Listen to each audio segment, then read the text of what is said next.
Hello everyone, hopefully no Editor 357 here, and for today's Don't Stop December video, I am doing a quick video where I will discuss my thoughts on the Dexter New Blood season so far. I only started watching Dexter earlier this year, but I quickly became an avid fan, and have been eagerly awaiting the release of this new season, especially after everyone knows it at this point, after the horrible ending of the original series. Dexter seasons 1 through 4 has quickly become some of my favorite television, so seeing the show get one more chance to redeem itself and go out on a high note is very exciting. Spoiler warning for this video, I will be talking story specifics for this video. We are officially halfway through the new season, and I do want to talk about my thoughts on how the story has progressed so far. So if you haven't watched New Blood yet, I'd recommend stopping this video.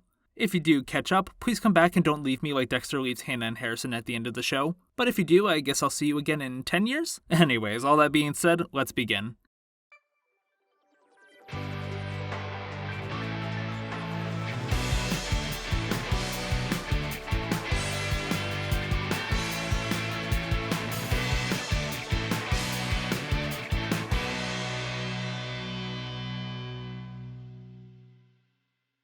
So first of all, let's talk about the tone and setting of the show. The whole season so far has had a very different, somber atmosphere thanks to its new cold and snowy setting. This change of scenery, along with the pacing and writing of the show itself, gives the whole season this very bleak atmosphere, which I think works very well for the story. This is a Dexter like we've never seen him before, living a different secret identity and coming off a 10-year streak with no kills. But still, in order to obtain this relatively peaceful new life for himself, he had to leave behind everyone he knew, including his own son, and Deb's death still very much haunts him. He's at a very different point in his life, so this new heavy atmosphere that permeates every scene of the show really works well, more so than having the more upbeat atmosphere that the show originally had, while it was set in Miami, would have done for the show. Now let's move on to Dexter himself. I love the characterization of Dexter in this season, and as always, Michael C. Hall just gives an amazing performance as the character. I will admit, I feel like Dexter slipped back into his habit of killing kind of fast. I understand why it happened though. This is a limited run series, so we need the story to progress within a reasonable time. I think it would have been better to see him struggle with his desire to kill Matt Caldwell for a few episodes before caving in.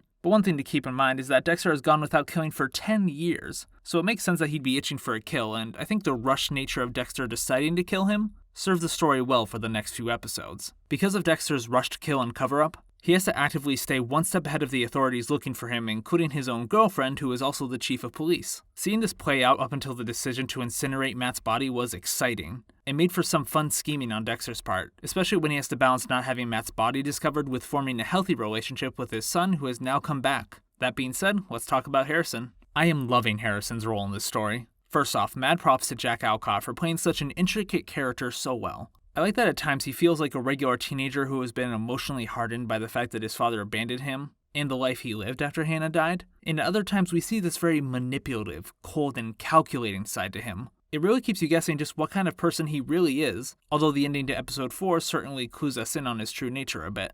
One scene in particular I like with him is when the other kids he was hanging out with, and I am horrible with names that aren't the main characters, so I don't really remember their names besides Audrey, are going through his bag and he sees this. And instead of confronting them about this, which would have strained his relationship with them going forward, he simply makes a noise as he comes back, to alert them, so he achieves the goal of having them stop looking through his stuff, and also keeps them oblivious to the fact that he caught them. And now he knows something that they don't. It's subtle stuff like this that makes him so interesting. And when we start realizing he might have a dark passenger of his own, Jack Alcott does an amazing job playing someone who is trying to seem emotionally shaken up about hurting his friend, but when no one is looking, his true feelings and nature is revealed through his facial expressions and how it changes. I love the relationship between Dexter and Harrison and how it's going throughout the story. Harrison is naturally wary about opening up to Dexter since he abandoned him as a child, and went so far as to leave a note telling Hannah to contact him if Harrison shows any dark tendencies or something along those lines. I know I'm paraphrasing. It may seem like he's acting unfairly cold or rude to his father, but I honestly might be the same way if I was in his shoes. You gotta keep in mind, Harrison doesn't understand why Dexter left. That in Dexter's mind, he was keeping Harrison safe from the monster that he is. And I like Dexter's inner struggle, which is shown wonderfully through his interactions with imaginary Deb, on whether he should open up to Harrison about being a serial killer, or if he should try to form a relationship while keeping that side of himself a secret. I mean, so long as he doesn't kill again, it should be fine, right? Right? I can feel Dexter in episode 5 mocking me. I do find their complicated relationship to be the most interesting aspect of the story, and I'm looking forward to seeing how Dexter addresses Harrison's dark passenger going forward. Let me just say, episode 4 is probably my favorite so far.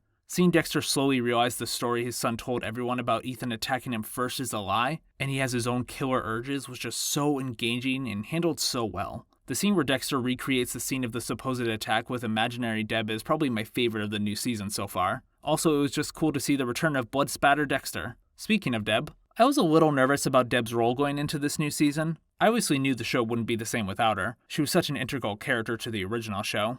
But I was wondering if Jennifer Carpenter would be able to play this fictional version of her within Dexter's mind well. But, why did I ever doubt her? She was fantastic as Deborah Morgan in the original show, and she's just as great as the imaginary Deb inside Dexter's mind in this new season. One thing I especially like is that her portrayal still feels like the Deb we all know and love. She's sarcastic, foul-mouthed, and just plays off of Dexter in a really fun and interesting way. But underneath that usual Deb greatness is a more serious and sinister figure. One who's not afraid to yell aggressively towards Dexter, shove a bullet into his mouth, or call him a monster, which it has been a quick minute since I finished Dexter, so I can't say she never called Dexter a monster while she was alive, but if she did, it wasn't very often. The stark contrast in personality reminds us viewers that this isn't the Deb we know. This is Dexter's inner thoughts and monologue given shape and form, and Dexter has never really thought highly of himself. This new and exciting version of Deb does a great job of keeping her character relevant to the story, even long after her death.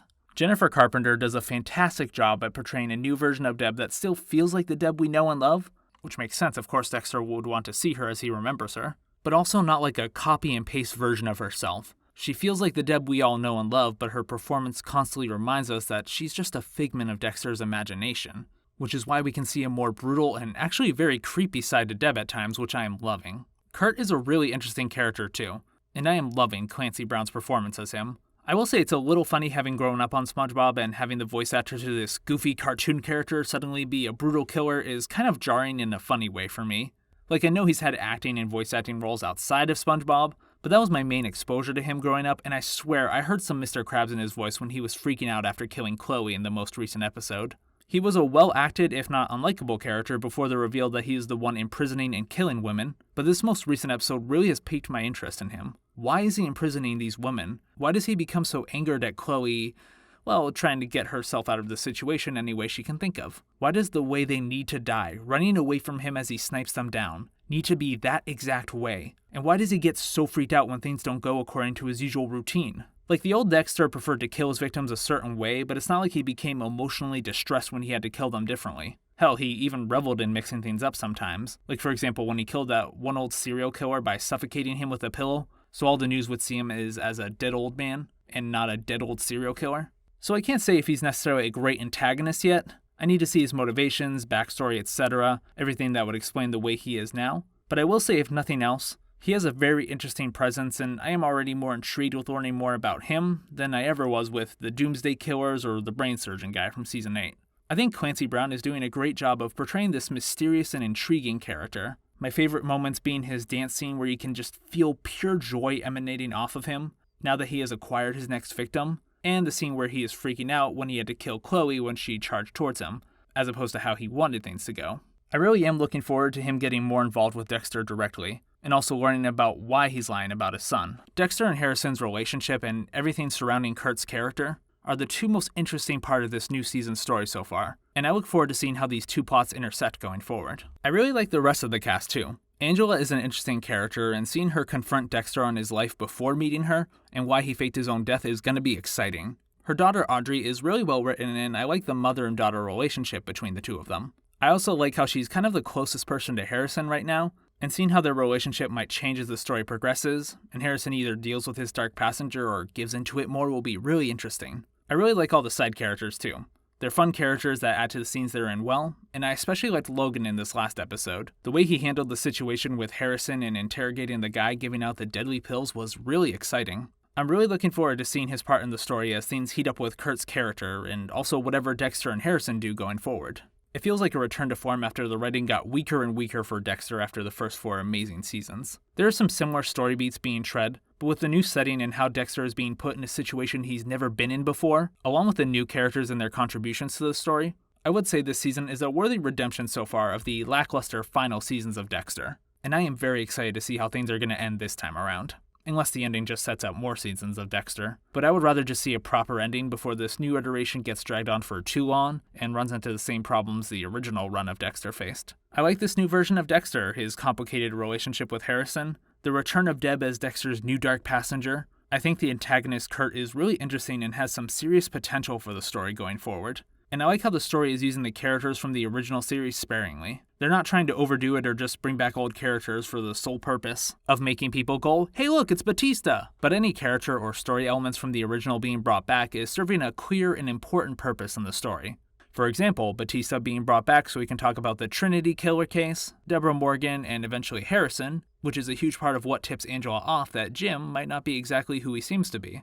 I hope they find a way to make Batista relevant to the story again going forward, because I do love his character from the original so much, but even if they don't, I'm happy with the appearance he got and the role he served in the story. In the end, I'd give Dexter New Blood an 8 out of 10 so far, for making this show feel interesting with high stakes, and great character writing and interactions again. And that score could rise to a 9.5 or 10 depending on where the story goes from here and how it ends. Well everyone, thank you for watching this video. Dexter, at least seasons 1 through 4, has easily become some of my favorite television. So I had a good time discussing my thoughts on the new season so far.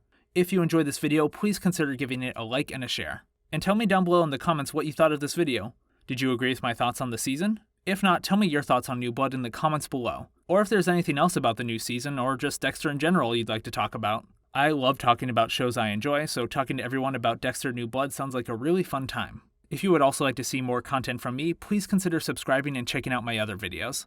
I typically do visual novel reviews and anime-related content, and I'm currently in the middle of a challenge called Don't Stop December, where I try to upload one video for every day of December, so I'm hoping to make some more cool stuff before the month is over. Thank you again so much to everyone watching this video, and see you guys in the next video, which will be tomorrow.